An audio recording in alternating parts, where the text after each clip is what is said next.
அவங்க கரூர் மாப்பிள்ள நான் உப்படமங்கலம் தம்பி. எங்கிட்ட 2 மணிக்கெல்லாம் பேசிட்டு தாப்பா போனாங்க. நாங்க ஓரமா கரூருங்கிறனால போனாங்க. மழை நானும் விட்டுருக்க மாட்டேன். தெரிஞ்சவங்க வீட்டுல மாடியில நிக்கிறேன்னு சொன்னாங்க. இறங்கி வர்றப்பதாப்பா என் பிள்ளைய கொண்டுட்டானுங்க. 2த்தையுமே கொண்டுட்டாங்க. மிதிச்சே கொண்டுட்டாங்க. ஐயோ இல்லையா என்ன சொல்றாருன்னு புரியல. நானும் கூட தாப்பா இருந்தேன். ரிட்டர்ன் வர்றப்பதாப்பா செத்துட்டாங்க 2 பேரும். 6:30 மணிக்கு பேசணும். செல்ஃபி எடுத்து போட்டா இருக்குது.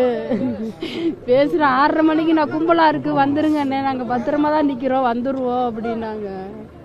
செய்தி பார்த்துட்டு தான் நானே போனேன். அடுத்த மாசம் கல்யாணம் போயிட்டாங்க. 2 பேருமே போயிட்டாங்க. என் பையன் தப்பிச்சுக்கிட்டியா 3 பேரும் தான் போனாங்க. பையன் தப்பிச்சுக்கிட்டியா அவங்க 2 பேரும் போயிட்டாங்க. என் பிள்ளைய ஆசையா